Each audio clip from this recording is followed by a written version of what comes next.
வாழ்க்கை என்ற போராட்டத்துல அநேக உபத்திரவங்கள், கண்ணீர்கள் நம்மை நெருக்குகிற பொழுது நீங்க யோசிக்கலாம், இப்படியே இந்த வாழ்க்கை முடிய போகுது, இல்லாவிட்டால் இப்பொழுது நெருக்கிற துன்பம் என்னை அப்படியே அழித்து போட போகிறேன்னு சொல்லி நீங்க யோசிக்கலாம். இல்லை, கர்த்தர் உங்களோடு தான் பேசுகிறார்.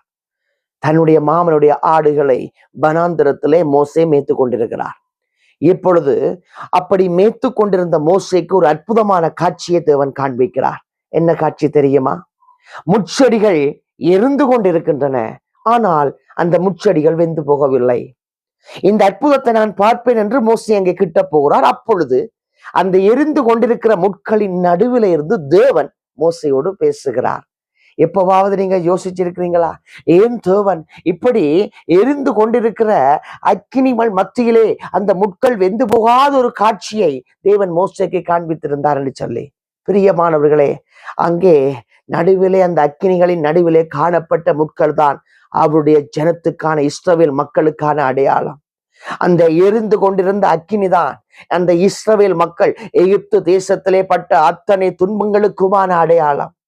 அங்கே தேவன் ஒரு காரியத்தை மோசேக்கு காண்பிக்க இணைக்கிறார். என்ன தெரியுமா? அவ்வளவு துன்பங்கள், நெருக்கங்கள் என்னுடைய ஜனங்களை சூழ்ந்து கொண்டாலும், எப்படி அந்த அக்கினிக்குள்ளே இருக்கிற முட்கள் வேகாமல், வெந்து போகாமல், அழியாமல் இருக்கிறதோ, அதுபோல எத்தனை நெருக்கம் வந்தாலும் என்னுடைய ஜனங்கள் அழியாமல் இருப்பார்கள் என்று சொல்லி மோசேக்கு அன்றைக்கு அங்கே தேவன் ஒரு ரகசியத்தை காண்பிக்கிறார். பிரியமானவர்களே, இப்ப நீங்க யோசிக்கலாம், அப்ப எப்படி நாங்கள் உபத்திரவம் வரைக்க நாங்கள் அழியாமல் இருக்க முடியும்? கண்ணீர்கள் நம்மை நெருக்க எப்படி நாங்கள் வெந்து போகாமல் இருக்க முடியும் என்று நீங்கள் கேட்கலாம். அங்கேதான் அதற்கான பதிலையும் தேவன் அங்கேயே வைக்கிறார்.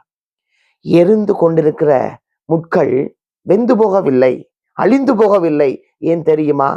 அந்த எரிந்து கொண்டிருக்கிற முட்களின் நடுவிலே இயேசு கிறிஸ்து வாசமாயிருந்தார். ஆம் பிரியமானவர்களே, இன்றைக்கு நீங்க அக்கினி என்ற உபத்திரவத்தின் மத்தியிலே, அக்கினி என்ற இணுக்கத்தின் மத்தியிலே நீங்கள் வாழ்ந்து கொண்டிருக்கலாம். ஒருவேளை நான் அழிந்து போக போறேன் யோசிக்கலாம். இல்லை, ஏனென்றால் உங்கள் நடுவிலே இயேசு கிறிஸ்து வாசமாய் இருக்கிறார்.